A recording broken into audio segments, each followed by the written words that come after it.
रहा है। गांव वाले घर मेरे बाबूजी को छोड़ के मेरा कोई सपोर्टर नहीं है। क्योंकि मेरे पापा ही मेरे लिए सब कुछ है। और वो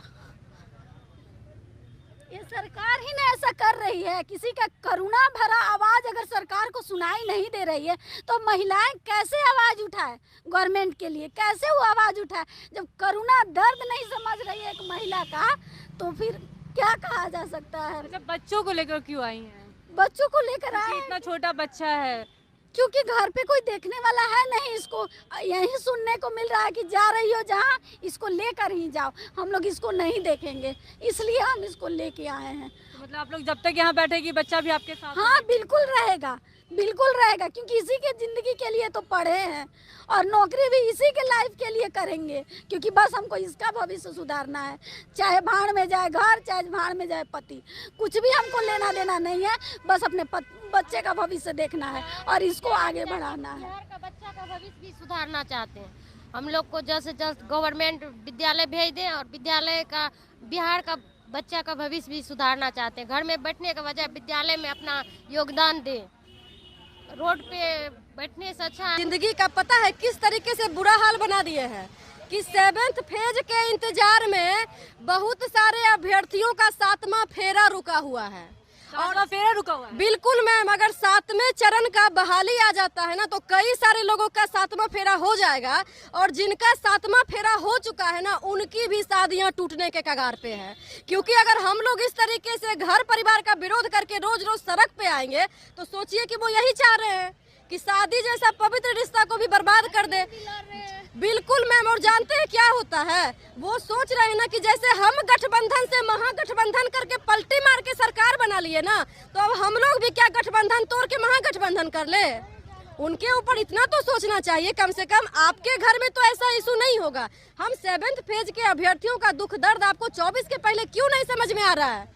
मैं आपसे खुला आह्वान करना चाहती हूँ, ठीक है, कि कितना भी पकड़ लो ये फिसलता जरूर है। ये वक्त है साहब, बदलता जरूर है। और हम 7वें चरण के अभ्यर्थियों की जिंदगी में भी वक्त जरूर बदलेगा। बिल्कुल बदलेगा मैम, और उस वक्त को बदल के हम लोग दिखा देंगे, क्योंकि हम युवा हैं और हम ही लोग 20 लाख जो लोगों को रोजगार देने की बात कर रहे हैं ना, अगर वो रोजगार नहीं देंगे ना तो जो तेजस्वी यादव जी सपना देख रहे हैं ना कि हम डिप्टी सीएम से सीएम बन जाएंगे, कहीं ऐसा नहीं हो कि वो उससे भी एक स्टेप डाउन आ जाए। ये हम लोग का खुला चेतावनी है कि इस बार हम लोग आपके लॉलीपॉप से नहीं उठेंगे, क्योंकि हम लोग इस बार प्रण करके आए हैं। और एक और मैं बात बोलना चाहती हूँ कि उनको लगता होगा कि ये लोग एक लॉलीपॉप मारेंगे फिर से उठ जाएंगे, तो ये उनकी गलत फहमी है।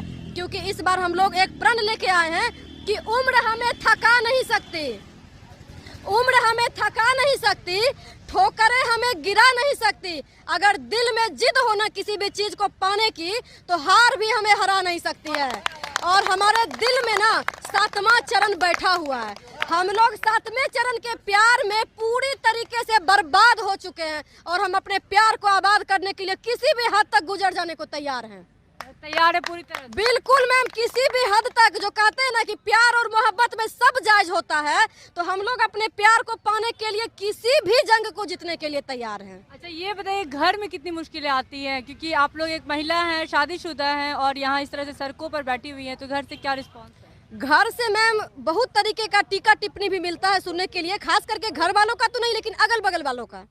क्योंकि वो लोग हम लोगों की ऐसी कंडीशन है मैम कि जानते हैं हम लोग के डिग्री पे क्वेश्चन मार्क करते हैं कि तुम लोग सच में क्वालिफाइड हो यार, ये चल क्या रहा है, या तो तुम लोग झूठ बोल रहे हो। और यहाँ तक कि मैम सोचिए कि समाज में किस तरीके का ताना मिलता होगा यदि लड़कियां रोड पे है। तो कम से कम माननीय मुख्यमंत्री जी को भी सोचना चाहिए कि हम अपने स्लोगन को कंप्लीट करें, वरना हम लोग 2024 में उनको इस बार पक्का दिखा देंगे। घर में कितनी मुश्किलें होती हैं?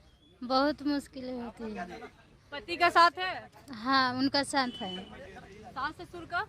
सब कोई का साथ है, अगल बगल के लोग कि ताना। आप शादीशुदा हैं उसके बावजूद आप सड़क पे बैठी हुई हैं, तो बहुत लोगों को ऐतराज होता है, तो आपके घर से क्या कुछ है?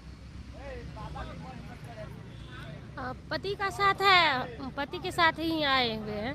फिर भी बोलते हैं कि नहीं इस सब में उतना भाग नहीं लेना है। फिर भी सबका विरोध सहते हुए, घर वाला का विरोध सहते हुए भी यहाँ पे आए हैं अपना हक के लिए कि गवर्नमेंट हम लोग का आवाज़ सुने और जल्द से जल्द 7वां चरण प्राइमरी नोटिफिकेशन जारी करे। तो ये ठान ली है कि अपना हक लेके जाना। हाँ, हक लेके ही जाना। आपके घर में बिल्कुल विरोध होता है मैम कि कौन सा पढ़ाई है, कौन सा डिग्री है कि अभी तक बस लाठी चार्ज और आंदोलन ही हो रहा है। लगता है कि जाहिले है और जाहिले रह जाएगी, यही सब सुनने को मिलता है मैम। ताने मिलते हैं, बहुत ज़्यादा ताने मिलते हैं। बावजूद इसके आप सड़कों पर आकर अपनी मांगों के लिए बैठी। हाँ बिल्कुल, क्योंकि ये मेरा हक है। इतना मेहनत से जब हम पढ़ाई किए हैं और सेंट्रल टीचर का रिजल्ट निकाले हैं तो मेरा हक है और मैं अपने हक के लिए यहाँ आई हूँ कि सरकार मेरी बातों को सुने। और जिस शिक्षा के बदौलत वो आज शिक्षा मंत्री बने हैं, उनको भी तो कोई ना कोई शिक्षा पढ़ाया ही होगा, तभी तो वो शिक्षा मंत्री बने हैं। फिर भी वो शिक्षा का इज्जत नहीं कर रहे हैं। आज मीडिया वाले आके हम लोग को उल्टा सीधा बोल रहे हैं। क्यों बोल रहे हैं? क्योंकि शिक्षा का वो इज्जत ही नहीं कर रहे हैं, वहीं हम लोग को सुनवा रहे हैं उल्टा सीधा बात। अगर उनको उचित शिक्षक मिला रहता तो वो शिक्षा का महत्व समझते और आज हम भावी शिक्षकों को बोर्ड पे रखते ताकि हम लोग एक बच्चे का भविष्य सुधार सके। लेकिन उनको उचित शिक्षक से भेंट ही नहीं हुआ है। यही लग रहा है हम लोग को यही सिखाया जाता है कि जान जाए तो बचन न जाए, जान जाए तो जाए बट बचन न जाए। वो कैसे शिक्षा मंत्री है जो शिक्षा का महत्व ही नहीं समझ रहे हैं? बोल रहे हैं कुछ और, कर रहे हैं कुछ और। तो ये सब नहीं चलेगा और जितना जल्दी हो सके अपने वादे पे मुकरिए नहीं, एकदम परफेक्ट वे में आइए और डेट निकालिए। घर में दिक्कतें भी हो रही हैं। बहुत सारी दिक्कतें होती है आने में, और आने में तो दिक्कत होती ही होती है, लेकिन लोग उंगली भी उठाते हैं कि कहाँ जाती है, पढ़ाई के बहाने कहीं कुछ गलत काम तो नहीं करने जाती है। बहुत सारे इस तरह की बातें बहुत ज़्यादा हम लोग को सुनना पड़ रहा है, क्योंकि हम लोग जब सीटेट क्वालिफाई कर चुके थे तो उस टाइम तो बहुत खुशी हुई थी कि अब चलो हम लोग 7th फेज में ये हो जाएंगे, लेकिन ऐसा